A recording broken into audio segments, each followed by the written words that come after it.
Hello అండి, welcome back to our channel. ఈరోజు మన వీడియో వచ్చేసి టోటల్ 6th నుంచి 10th క్లాస్ వరకు ఉత్పత్తార్థాలు ఏవైతే ఉన్నాయో అవన్నీ సింగిల్ వీడియోలో చేసేద్దాం, ర్యాపిడ్ రివిజన్ లాగా. ఉత్పత్తార్థాలు అంటే ఒక పదం దేని నుంచి ఉద్భవించింది, ఒక పదాన్ని మనం ఆ పేరుతో ఎందుకు పిలుస్తున్నాము అనేది ఉత్పత్తార్థం అన్నమాట. దీని నుంచి కంపల్సరీ ఒక మార్క్ అయితే వస్తుంది.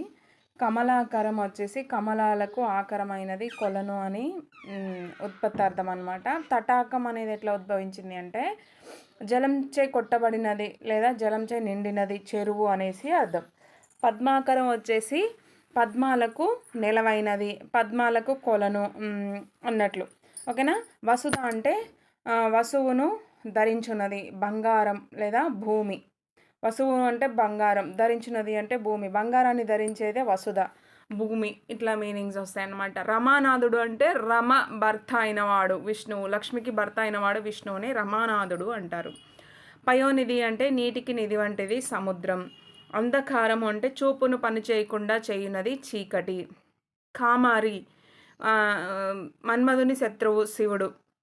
కైమోడ్పు చేతులు జోడించి చేయునది నమస్కారము. పక్షి పక్షముల కలది పక్షి. పయోనిధి పయస్సుకు నిధి వంటిది, నీటికి నిధి వంటిది సముద్రం అని అనొచ్చు.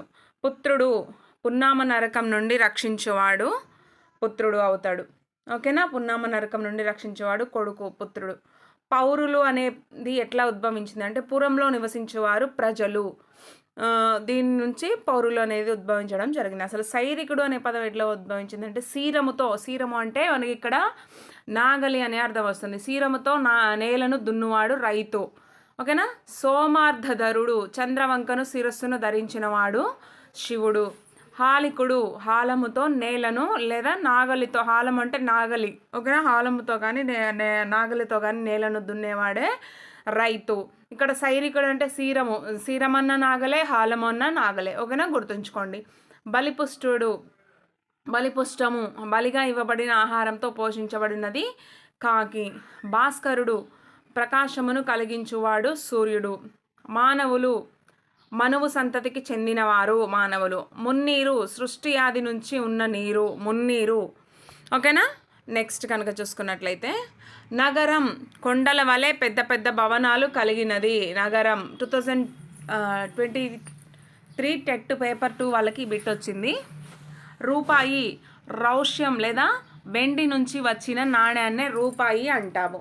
విసపు మేతరి హాలాహలమున మింగినవాడు శివుడు. సహోదరుడు తోడబుట్టినవారు లేదా అన్నదమ్ములు అనొచ్చు. తనూజుడు అంటే శరీరం నుంచి పుట్టినవాడు కుమారుడు. ఇది టెట్ 22లో వచ్చిన బిట్ అన్నమాట. సాగరం సగురులచే త్రవ్వబడినది సముద్రము అనే అర్థం వస్తుంది. నెక్స్ట్ హృదయం హరింపబడినది. అధ్యక్షుడు చర్యలను కనిపెట్టి చూచేవాడు అధ్యక్షుడు. ఓకేనా.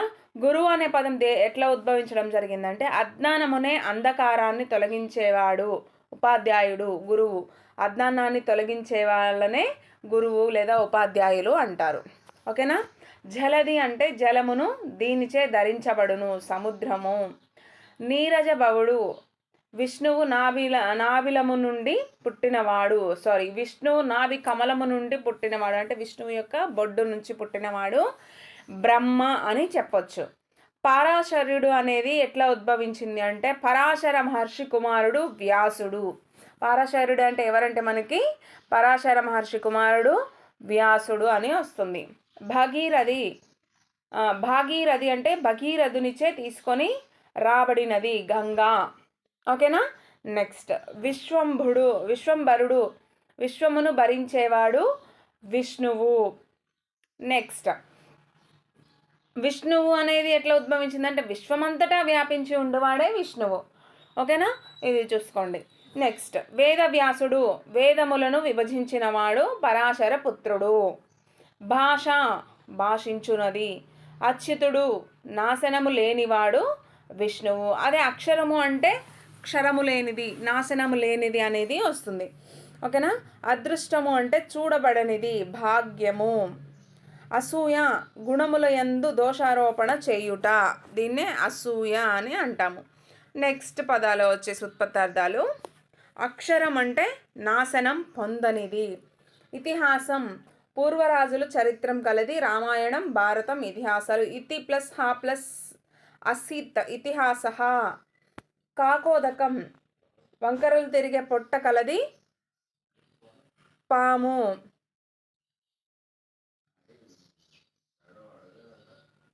కాకోదరం వంకరలు తిరిగే పొట్ట కలది పాము. ఖలుడు ధర్మం నుండి తప్పినవాడు దుష్టుడు. నెక్స్ట్ గురువు వచ్చేసి అజ్ఞానమనే అంధకారమును భేదించువాడు గురువు. జలది జలమును దీనిచే ధరింపబడును సముద్రం. జ్వాల జ్వలించునది మండునది అగ్నిశిఖ. తనూజుడు తన శరీరం నుండి పుట్టినవాడు కొడుకు.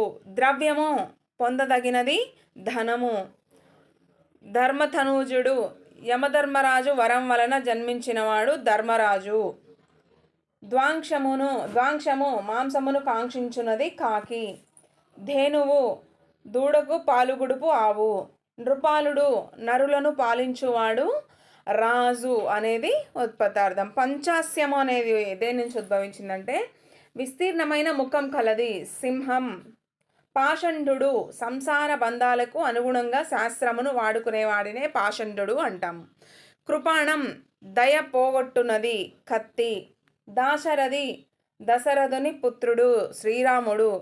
నగరం కొండల వలె పెద్ద పెద్ద భవనాలు కలది. ఓకేనా. భవాని భవుని భార్య పార్వతి. ముని మౌనంగా ఉండేవాడినే ముని అంటాము. భాష వచ్చేసి భాషించబడునది. ఓకేనా. ఇవి మనకి 6th క్లాస్ నుంచి 10th క్లాస్ వరకు ఉన్న ఉత్పత్తార్థాలు. ఎట్లా ఉత్పత్తి అయ్యింది, ఒక పదం ఎట్లా ఉత్పత్తి అయ్యింది అనేది దీని సారాంశం అన్నమాట. ఒక మార్క్ అయితే కంపల్సరీ వస్తుంది. అంటే ఒక బిట్ ఇచ్చి ఒక పదం ఇస్తారు. ఇప్పుడు ఫర్ ఎగ్జాంపుల్ పంచాస్యము యొక్క ఉత్పత్తార్థం విస్తీర్ణమైన ముఖం కలది. 3 ఆప్షన్స్ వేరే ఉండొచ్చు. ఓకేనా. ఇట్లా మనకి ప్రీవియస్ బిట్స్ కూడా ఉన్నాయి. నగరం అనేది వచ్చింది 23 పేపర్ 2 వాళ్ళకు. తనూజుడు వచ్చింది 22 టెట్ వాళ్ళకు. ఓకేనా. ఇట్లా కొన్ని పదాలు అనేవి మనకి ఒక పదం ఇచ్చి దాని యొక్క ఉత్పత్తార్థం అడగొచ్చు. 1 కరెక్ట్ ఆప్షను, 2 మిగతా 3 వేరే ఆప్షన్స్ ఇవ్వడం జరుగుతుంది. సో దట్ మనకి ఉత్పత్తార్థాలు కూడా ఒక మార్క్ ఈజీగా గెయిన్ చేసుకునేలాగా ఉంటాయి. Thank you for watching. ఇంకా మీకు ఏమైనా టాపిక్ కావాలి అంటే కామెంట్ సెక్షన్లో కామెంట్ చేయండి. నెక్స్ట్ వీడియో అదే అప్లోడ్ చేస్తాను.